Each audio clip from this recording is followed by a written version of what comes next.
Have you ever found yourself in the middle of a text message, thumbs flying, crafting a multi-paragraph manifesto to defend your actions?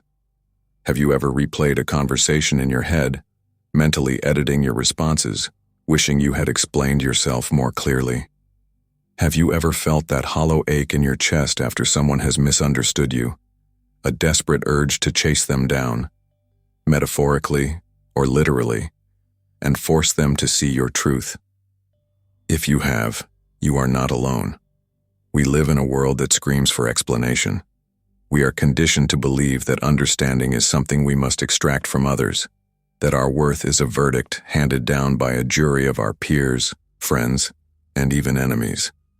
We are told to talk it out, to clear the air, to get closure, and so we explain, we justify, we defend, we beg, we pour our finite, precious energy into the leaky bucket of other people's perception, only to find ourselves more drained, more frustrated, and often more misunderstood than when we began. There is an ancient and profound wisdom that offers a radical alternative. It's a power so quiet it's often mistaken for weakness, a strength so profound it requires no demonstration. It is the wisdom of the Stoic, encapsulated in a simple, piercing idea often attributed to Elbert Hubbard. Never explain yourself. Your enemies won't believe you and your friends don't need it. This isn't just a clever aphorism. It's a doorway to a fortress of inner peace. It is the key to reclaiming the power you never knew you were giving away. To truly understand this is to fundamentally shift your relationship with the world, to stop being a reactor to external drama, and become the calm, deliberate creator of your own inner state.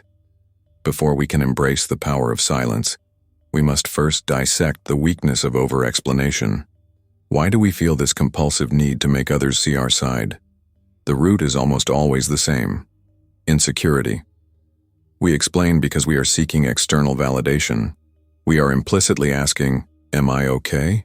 Was what I did acceptable? Do you still approve of me?" Every time you rush to justify your actions to someone who has already judged you, you are handing them the gavel. You are making their opinion of you more important than your own knowledge of yourself. You are stepping into their courtroom, agreeing to play by their rules, hoping to win a case that was rigged from the start. The Stoics, from Marcus Aurelius to Seneca and Epictetus, understood a fundamental truth. The only thing we truly control is our own mind, our judgments, intentions, and responses. Everything else, including what other people think, is external to us and ultimately beyond our command. To hinge your peace of mind on controlling another person's perception is, in the Stoic view, a form of self-inflicted madness. It is to chain yourself to a ghost. Think of your self-worth as a fortress. Every time you feel the need to explain yourself against an attack, you are admitting that the walls of your fortress are weak. You are rushing out to parley with the enemy, essentially saying, "Please don't attack, my walls might not hold." A true Stoic warrior, however, tends to their fortress from within. They know their intentions were sound. They know their actions were aligned with their values. They know their own truth. An arrow of misjudgment might strike the stone wall, but it cannot breach it. The warrior inside doesn't need to run out and explain to the archer why they missed. The strength of the wall is its own statement. This is not arrogance. Arrogance is the loud, frantic defense of a fragile ego. This is confidence. Confidence is the quiet, unshakable knowledge of your own integrity.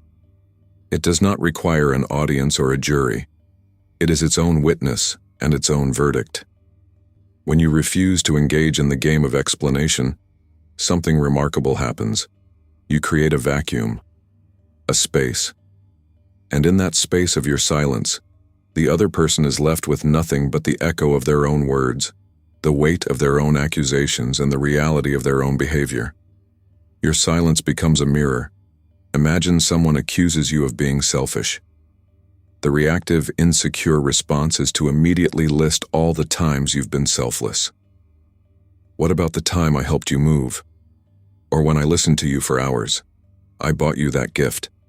How can you say I'm selfish?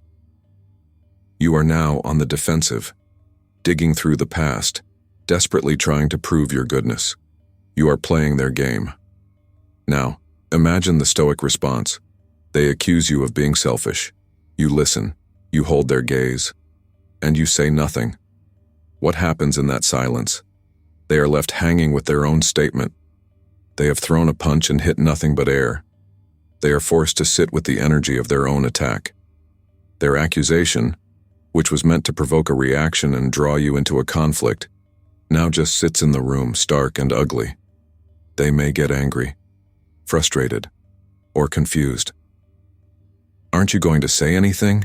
they might demand. This is the sound of a manipulator realizing their strings have been cut. Your silence has forced them to look at themselves. It reveals their character, not yours. The person who truly cares might reflect in that silence and think, maybe I was too harsh. Why are they so calm? Perhaps I should reconsider.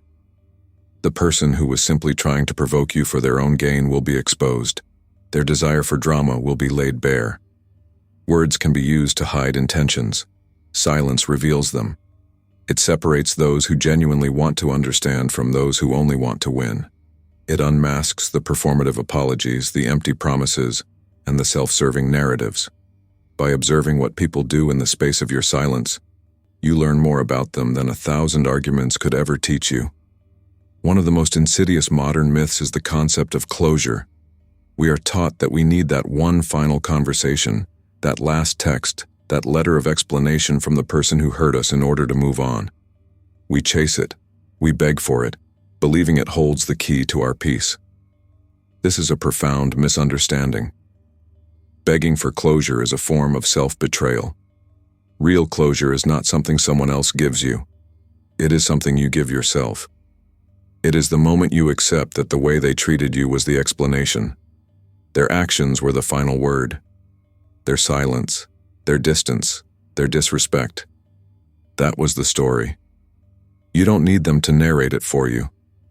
When you chase someone for an explanation of why they left, why they betrayed you, or why they didn't love you enough, you are reopening a wound and handing the salt shaker to the very person who inflicted it. You are communicating to them, and more importantly to yourself, that you cannot heal without their permission. You are making your recovery dependent on their participation. A Stoic understands that this is outsourcing your own healing. It is a fool's errand. The lesson is not in their explanation. The lesson is in their absence. The lesson is learning to be your own healer, to find peace not in their words, but in your own resilience. When you finally stop chasing, you realize that your quiet, dignified decision to walk away is the closure. It is the most powerful statement you can make. It says, I value myself too much to demand an explanation for why you didn't. My peace is not up for negotiation. I am closing this chapter, with or without your consent. That is true sovereignty. That is the end of the story, written by you, for you. Think of your daily life as having a finite budget of energy. Every interaction, every thought, every emotion is a transaction. Worrying is expensive. Arguing is a luxury tax. But over-explaining yourself to people who are committed to misunderstanding you? That is the energetic equivalent of setting your money on fire. The Stoic is a master of emotional and mental economics. They understand that their most valuable resource is their focus and tranquility. They refuse to invest this precious resource in battles they cannot win. And the battle for another person's approval is the most unwinnable war of all. When you explain, you are investing. You are putting your energy, your logic, your emotional vulnerability on the table. But if the other person isn't interested in understanding, your investment yields no returns. It's simply lost. You walk away feeling depleted, while they often walk away feeling validated in their own position, having successfully drawn you into their frame. Choosing silence is choosing to conserve your energy for what truly matters: your own growth, your own projects, your own peace, and your relationships with those who don't require a dissertation to respect you. It's a conscious decision to disengage from low-return, high-cost interactions. Imagine a grand chessboard. Some people are playing a game of chaos, knocking over pieces, making up rules as they go. The reactive person jumps into their game, trying to play by their nonsensical rules. constantly explaining the proper way to play, getting more and more frustrated as the chaos player just laughs and flips the board. The Stoic sees the chaotic game for what it is. They don't sit down at the table. They don't explain the rules. They don't try to teach the chaos player how to play. They simply walk away and find a different board, one where the game is played with respect, intention, and mutual understanding. They understand that the only winning move is not to play. This is what it means to protect your peace. It's not a passive act of avoidance. It's an active, strategic decision to invest your energy wisely. Your silence is a declaration that your inner world is more important than the external noise. So, how do we begin to practice this silent strength in a world that demands noise? It begins with a small but revolutionary act, the pause. The next time you feel that surge of adrenaline, that frantic need to defend yourself, to type out that long message, to make that phone call, just pause. Take a breath. Ask yourself, am I seeking to communicate or am I seeking to control? Am I sharing my truth? Or am I begging for validation? You will find more often than not that the urge to explain comes from a place of fear. Fear of being judged, fear of being abandoned, fear of being seen as the bad guy. In that pause, choose a different path. Choose to trust yourself. Trust that you know your own intentions. Trust that your character is not defined by a single moment of misunderstanding, but by the consistent pattern of your actions. Trust that the right people, your true friends, do not need a defense. They already know your heart. And the wrong people, your enemies or simply those not meant for you, will twist any defense you offer into another weapon against you anyway. Let your actions be your explanation. Live your philosophy, don't just talk about it. As Epictetus advised, don't explain your philosophy, embody it. Be kind, be honest, be reliable. Let the integrity of your life be the only argument you ever need to make. This is the ultimate shift. You move from seeking validation to being the source of it. You stop needing others to tell you who you are because you are too busy being that person. Your silence is not empty, it is full. It is full of self-respect, full of dignity, and full of a quiet, unshakable confidence that is more powerful than any words could ever be.